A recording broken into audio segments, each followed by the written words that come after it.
Na paz do Senhor Jesus, para todos nós que alcançamos a graça de viver mais um dia. Amém? Amém. Eu e André estamos aqui hoje para a gente retomar a nossa leitura do Novo Testamento, né? Eu já quero agradecer a Deus pelo dia que Ele nos concedeu, por esse domingo cheio de sol, de saúde, de bênção, né? Pelo pão do dia de hoje, por tudo que vivemos e ainda viveremos. Na graça de Deus. Nós hoje vamos fazer a leitura do livro de Mateus, no capítulo 20. Se você puder acompanhar, a gente convida você a pegar a sua Bíblia e fazer a leitura junto com a gente. Porque, a princípio, a gente faz uma leitura simples, né? Eu costumo fazer algumas anotações e compartilhar com vocês. E o André também, às vezes, tem algumas coisas que saltam à vista dele e acaba fazendo um pequeno comentário. E hoje a gente deseja fazer isso junto com vocês no capítulo 20 do livro de Mateus, amém? A gente nem fez a divisão, né, amor? Quantos são? São 20... Vamos lá. 34. Eu vou ler até o 16, você fica com o restante, pode ser? 19. Até o 19. Eu fico até o 19? Até a ressurreição, né? 17 capítulo. Então, vou fazer a leitura até o verso 19. Ok, fecha tudo. Né? Combinado. Vamos lá? Vamos acompanhar a gente? Se não tiver uma Bíblia de papel, hoje em dia tem aplicativo, né? Fica fácil a gente acompanhar. O importante é a gente ter o hábito de acompanhar a leitura com uma Bíblia, acessando uma Bíblia para conferir. Apesar de algumas versões terem divergência da forma de escrever, de comunicar, a essência da palavra é a mesma. Então vamos lá, vou começar. Mateus 20. A minha primeira epígrafe diz assim: a parábola dos trabalhadores na vinha. Porque o reino dos céus é semelhante a um homem, pai de família, que saiu de madrugada a assalariar trabalhadores para a sua vinha. E ajustando com os trabalhadores a dinheiro por dia, mandou-os para a sua vinha. E saindo perto da hora terceira, viu outros que estavam ociosos na praça. E disse-lhes: ide vós também para a vinha, e dar-vos-ei o que for justo. E eles foram. E saindo outra vez, perto da hora sexta e nona, fez o mesmo. E saindo perto da hora 10ª, encontrou outros que estavam ociosos e perguntou-lhes: por que estáis ociosos todo dia? Disseram-lhe eles: porque ninguém os assalariou. Disse-lhes ele: ide vós também para a vinha, e receberei o que for justo.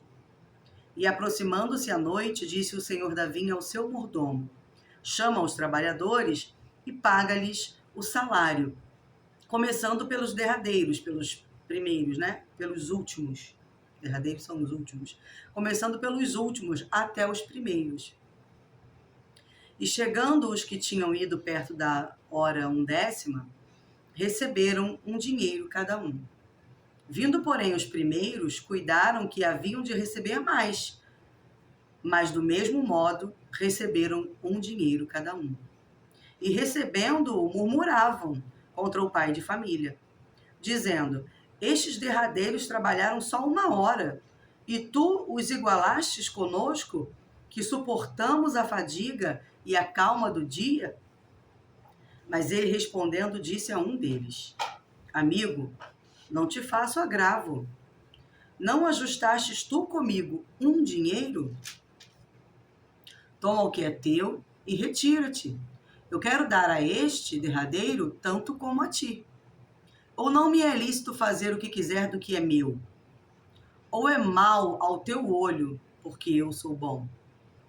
Assim, os derradeiros, os últimos, serão os primeiros, e os primeiros serão os últimos. Porque muitos são chamados, mas poucos escolhidos. Aí tem uma nova epígrafe antes do verso 17 que diz assim: Jesus prediz sua morte e sua ressurreição. Na outra versão do André estava dizendo que era a terceira vez. Já era o terceiro aviso de Jesus aos seus discípulos, falando sobre a sua morte, como aconteceria, e sobre a sua ressurreição. Verso 17. E subindo Jesus a Jerusalém, chamou à parte os seus 12 discípulos e no caminho disse-lhes: Eis que vamos para Jerusalém, e o Filho do Homem será entregue aos principais sacerdotes e aos escribas, e condená-lo-ão à morte. E o entregarão aos gentios, para que dele escarneçam, o açoitem e o crucifiquem. E, ao terceiro dia, ressuscitará. Aí André vai continuar no verso 20 agora, tá? A epígrafe diz assim, ó, Jesus ensina sobre servir. Então, se aproximou dele a mãe dos filhos de Zebedeu, com seus filhos, adorando e fazendo-lhes um pedido. E ele diz-lhe, que queres? Ela respondeu, dize que estes meus 2 filhos se assentem à tua direita e o outro à tua esquerda no teu reino. Jesus, porém, respondendo, disse, não sabeis o que pedis. Podeis vós beber o cálice que eu hei de beber e ser batizado com os batismos que eu sou batizado? Dizem-lhe eles, podemos. E diz-lhe ele, na verdade, bebereis o meu cálice, mas o assentar-se à minha direita ou à minha esquerda não me pertence dá-lo, mas é para aqueles para quem meu Pai tem preparado. E quando os 12 ouviram isso, indignaram-se contra os 2 irmãos. Então Jesus, chamando-os para junto de si, disse, bem sabeis que pelos príncipes dos gentios são estes dominados, e que os grandes exercem autoridade sobre eles. Não serás assim entre vós, mas todo aquele que quiser entre vós fazer-se grande, que seja vosso serviçal. E qualquer que entre vós quiser ser o primeiro, que seja o vosso servo. Bem como o Filho do Homem não veio para ser servido, mas para servir e para dar a sua vida em resgate de muitos. Amém. 29 tem outra epígrafe. Jesus cura 2 cegos. E saindo ele de Jericó, seguiu grande multidão. E eis que 2 cegos assentados juntos do caminho, ouvindo que Jesus passava, clamaram, dizendo, Senhor, filho de Davi, tem misericórdia de nós. E a multidão os repreendia, para que se calassem. Eles, porém, cada vez clamavam mais, dizendo, Senhor, filho de Davi, tem misericórdia de nós. E Jesus, parando, chamou-os e disse, que quereis que vos faça? Disseram-lhe eles, Senhor, que os nossos olhos sejam abertos. Então, Jesus, movido de íntima compaixão, tocou-lhe nos olhos e logo viram, e eles o seguiram. Amém. Aqui nessa versão fala íntima compaixão também, né? Conversa? 34. E a André está comentando aqui que a gente sempre tem ouvido aqui no livro de Mateus, né? Essa frase que revela a forma como Jesus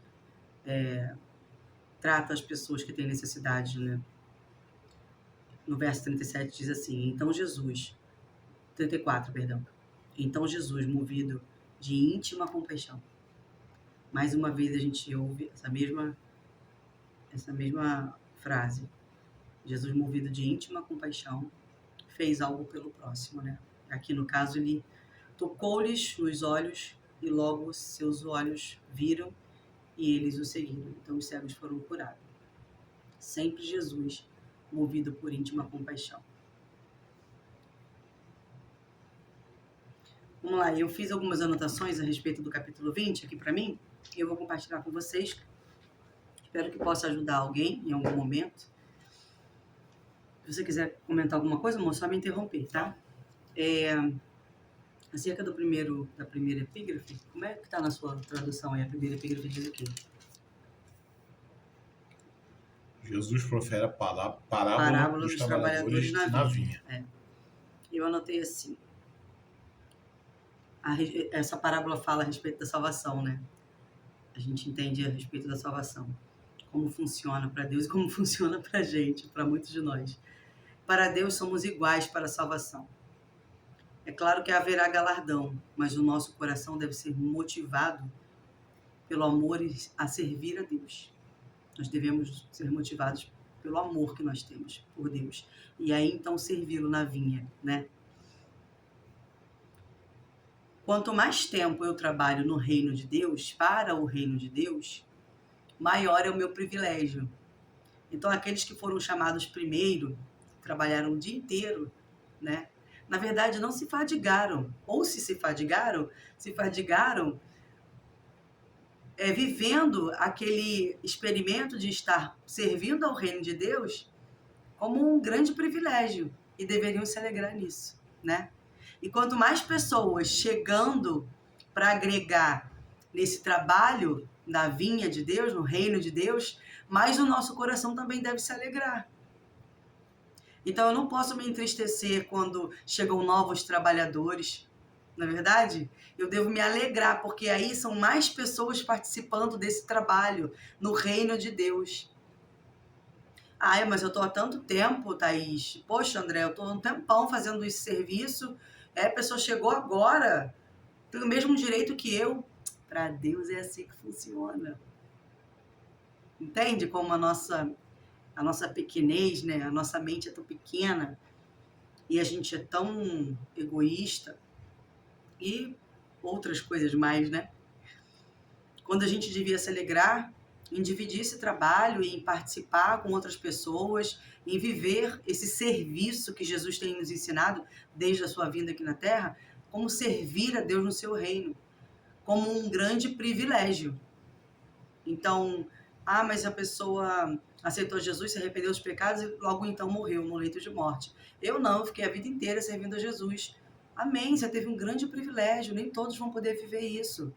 Né? Você teve a oportunidade de ter uma vida inteira aqui na Terra conhecendo quem era seu pai. Você sabia quem era o dono da sua vida. E o nome dele é Jesus Cristo, porque ele pagou o preço pela sua vida. Ele é o seu Senhor.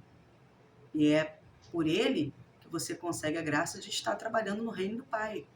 Então, é um grande privilégio. E a gente não deveria ficar apegado a quanto a gente vai receber de recompensa, porque a maior recompensa para todos nós é estarmos juntos servindo ao reino. E juntos, né, quando chegar o nosso tempo, estarmos com o Pai, na casa dele. Por isso a gente fala que essa parábola está falando da salvação, né? Eu também anotei assim: a graça é a revelação da generosidade de Deus. Então, quando a gente se aborrece com aquele irmão, que a gente fica meio ressentido, enciumado, implicante, ingrato, a gente não encontra contentamento em apenas estar servindo na vinha do Pai, né? Desse que é o dono de tudo. Se ele tratou conosco que todos receberemos a mesma recompensa, eu tenho que me colocar no meu lugar de trabalhadora da vinha, porque eu aceitei essa condição e me alegrar com aquilo que ele vai me dar, com a recompensa que ele separou para mim. E qual seria a recompensa que ele separou para você? A nossa recompensa é a salvação. Né?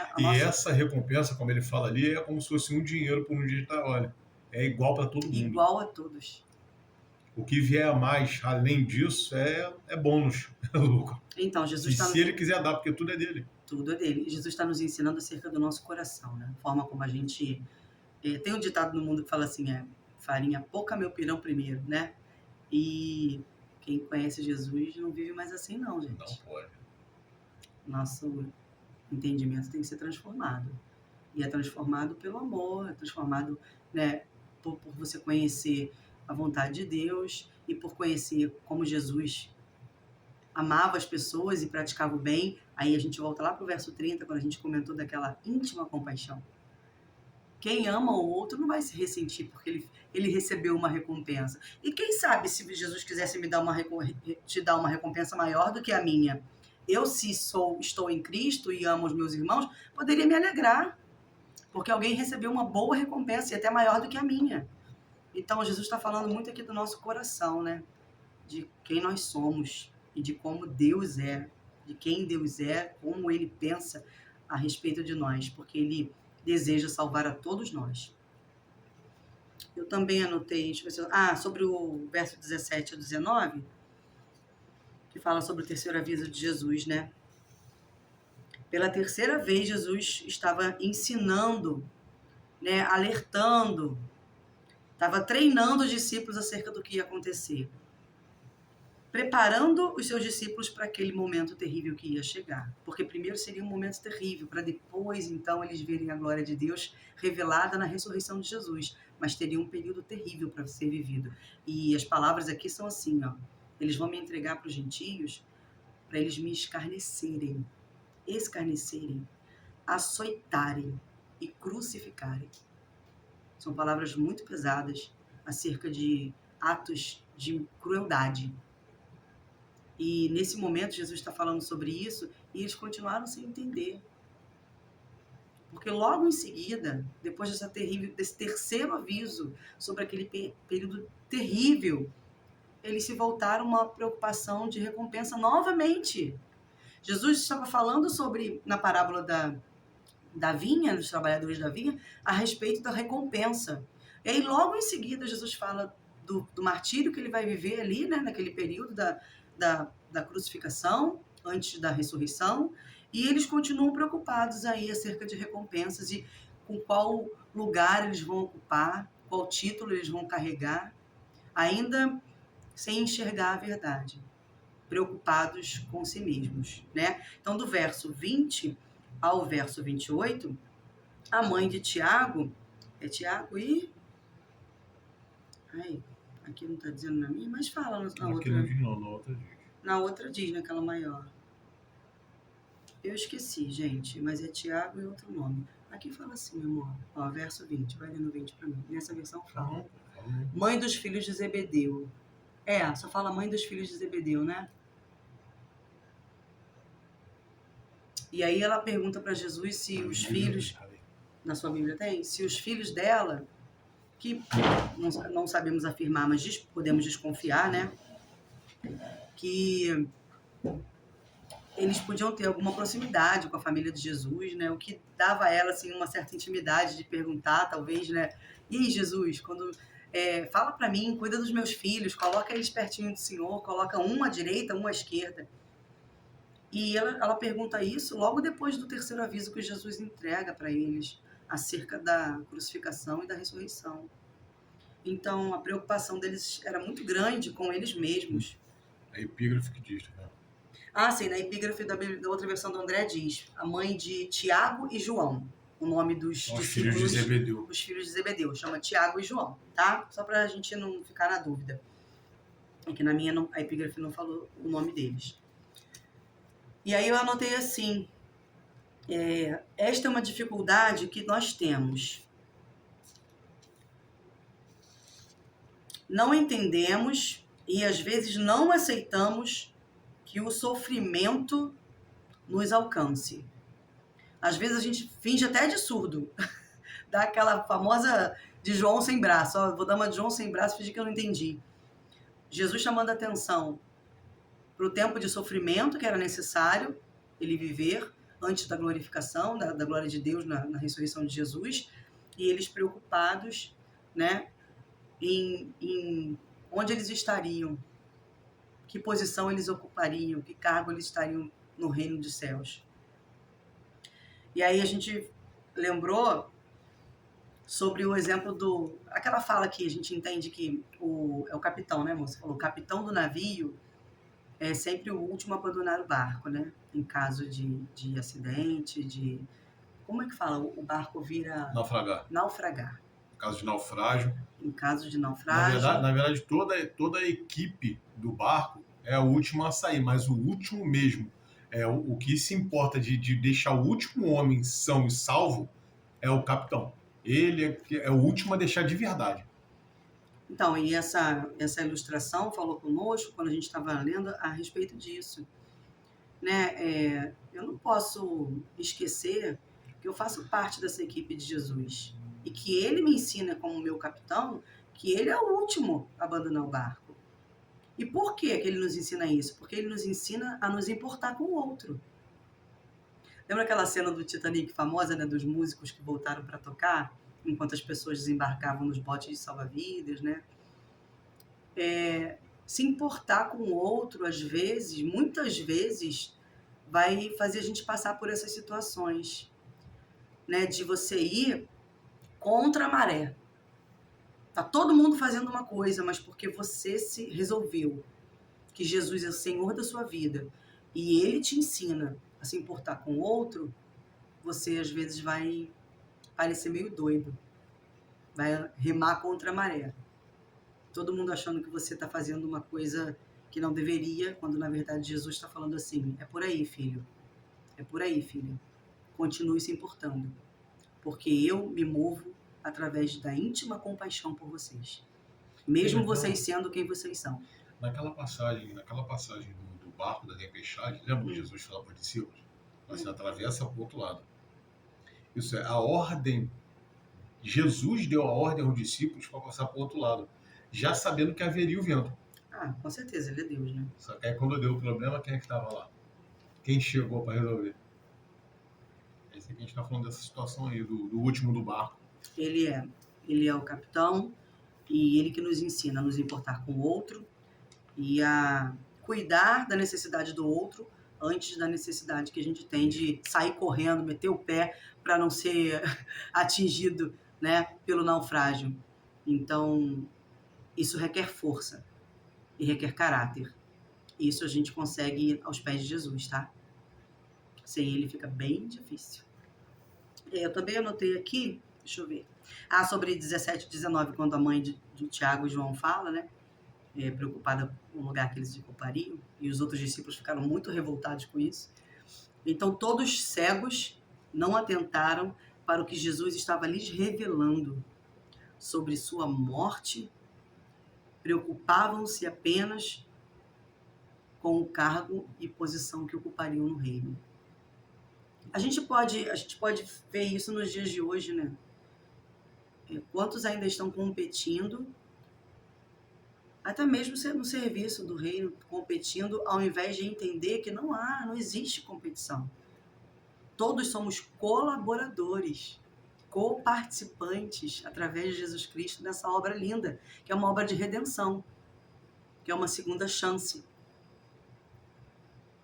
Hoje eu estava ouvindo o pastor Lucinho e ele falou que no jardim do sepulcro, né, nós fomos perdoados, mais uma vez. Lá no Jardim do Éden deu um problema, e no Jardim do Sepulcro, né, chegou a solução, a ressurreição de Cristo. Enquanto Jesus estava entre eles, sempre ensinando, treinando eles para o momento em que Jesus não estaria mais, né, eles não se atentaram para a grande oportunidade de honrar a Jesus. Porque se a gente soubesse o dia que a gente ia morrer, né, a gente ia viver como? 100%, o nosso dia ia ser pouco para a gente querer viver tudo que a gente queria viver. E Jesus sabia que um dia esse momento ia chegar e ia ser breve para ele. E eles não encontraram oportunidade de honrar a Jesus, de estarem compartilhando com ele a companhia do Senhor Jesus Cristo, né? Aí a gente lembrou do exemplo daquela mulher que honra o Senhor Jesus derramando aquele unguento nos seus pés. Coisa que os seus discípulos não fizeram. Honrar, ser gratos à presença de Jesus no meio deles, né? Aquele privilégio que daqui a um tempo não estaria mais acontecendo daquela forma, né? Nós comentamos também a respeito do pai e da mãe, né, André? Sobre a paternidade, do verso 20 ao 28, e eu anotei assim: às vezes o que nós sonhamos para os nossos filhos, que é um pedido de pai e de mãe, para que Deus cuide dos nossos filhos, é diário, né? Deus cuida do meu filho, olha o futuro dele, né? Como vai ser? Entrega nas tuas mãos. E aí a gente começa a sonhar e fazer planos. Entrega nas mãos e começa a planejar. Eu não entendi. E aí a gente aqui entende o quê? Tudo bem, a gente é pai e mãe, a gente vai pedir mesmo o melhor para os nossos filhos. Mas pedir o melhor a Deus, para que Deus faça o melhor pelos nossos filhos, não é pedir o que nós queremos. É confiar que Deus sabe o que é melhor para os nossos filhos. Provavelmente, a gente pode se frustrar, porque a gente tem essa mania, né, de acreditar que a gente sabe o que é melhor, fazer planos, exigir dos nossos filhos, que são outros seres, outros indivíduos, né, não são clones de nós, eles são outros indivíduos, pessoas em que Deus investiu o tempo dele colocando dons, talentos, características, personalidades, né? nós vamos influenciar a formação do caráter? Ok, mas muito dos nossos filhos é Deus quem dá. Então nós temos que pedir a Deus que os abençoe, colocando no futuro deles aquilo que Deus tem para eles. E que nós não sejamos pedras de tropeço na vida dos nossos filhos, mas que, pelo contrário, nós possamos ensinar a eles, possamos abençoá-los, dando direcionamento, aquilo que a gente consegue, aquilo que a gente pode dar, né? Porque também todo pai e toda mãe tem limite, mas confiar e entregar na mão de Deus, sabendo que a gente pode ver um resultado diferente daquilo que a gente imaginou e sonhou. Amém? Porque, na verdade, o nosso pensamento é um pensamento natural. E os pensamentos de Deus são infinitamente maiores que os nossos. Nem natural, é. É sobrenatural. Pois é. E os pensamentos de Deus são melhores e infinitamente maiores que os nossos. Amém? E aí, André, lembra a gente falou sobre... Na sua versão fala sobre o cálice do sofrimento? Lê aí pra mim. Fala aqui, ó. Que ressurreição... Não, ele fala aqui, ó, quando tá falando de vocês poderem beber do cálice. Ah, sim, quando os filhos, né, E aqui. Quando a mãe pede, né, para os meus filhos ficarem ao teu lado. Aqui, ó. E ele fala qual no verso? 23, No mas verso Jesus 23. disse, mas vocês não sabem o que estão pedindo. Será que podem beber o cálice que eu estou para beber? Jesus responde para eles assim: vocês querem ter a mesma honra que eu tenho, né? Estar junto comigo em ocupando determinados lugares. Mas Jesus lembrou eles ali que o que Jesus ia viver, o cálice de sofrimento que Jesus viveria, eles não passariam pela mesma coisa, passariam por sofrimentos, né? Todo aquele que vive acerca do Evangelho de Jesus e quer servir a Deus vai viver essas intempéries na vida, vai encontrar alguma porção de sofrimento na Terra, mas a gente não vai conseguir viver o que Jesus viveu. Então a gente não deve, em momento algum, tentar se comparar com aquele que é o Filho do Deus vivo, que veio ao mundo por mim e por você. Morreu morte de cruz, ressuscitou e tem o poder sobre tudo e sobre todos. E ele é o nome sobre todo nome. Então que a gente possa, às vezes, né, ter um pouquinho daquele chá de samancol e se colocar no nosso lugar de servos. É muito importante a gente entender que por mais que a gente... mas eu amo a Deus e estou disposto a sofrer por Ele. Mas quando o sofrimento chega, a gente não quer passar por ele. E não só não quer passar. Dependendo da medida do sofrimento, a gente nem suporta. Jesus deixou isso bem claro ali naquele versículo 23, né? 22 e 23. Ok? Bom, por mim eu encerro aqui. Você quer acrescentar alguma coisa, amor? Não. Quero agradecer a Deus pela nossa oportunidade de hoje. Pedir que o Senhor nos abençoe nossas casas, nossas famílias. Que Ele derrame sempre saúde sobre os nossos filhos, sobre a nossa família, a nossa parentela. Que Ele continue, né, nos abençoando com os seus livramentos, nos guardando, nos fazendo ter noites de descanso tranquilas, né, guardados de todo mal. Que nós possamos prosperar em tudo que Ele tem colocado nas nossas mãos. Que Deus possa nos ensinar. Que Jesus possa continuar nos ensinando e através da ação do Espírito Santo em cada um de nós. Amém? Quero agradecer a Deus pela minha família, pela minha casa, pela vida de cada um de vocês que vai assistir o vídeo. Eu sempre peço lá, quando eu faço a postagem, se puder, se inscreve no canal, curte o vídeo e compartilha com as pessoas que você ama. Porque, às vezes, um versículo toca o nosso coração e muda o nosso dia. E a palavra de Deus e a ação do Espírito Santo tem poder para transformar a nossa existência aqui na Terra. Verdade. Amém? Fala alguma coisa, amor? Não. Então vamos encerrar, vamos ficar por aqui, tá bom? Beijo. Fiquem com Deus. É com Deus.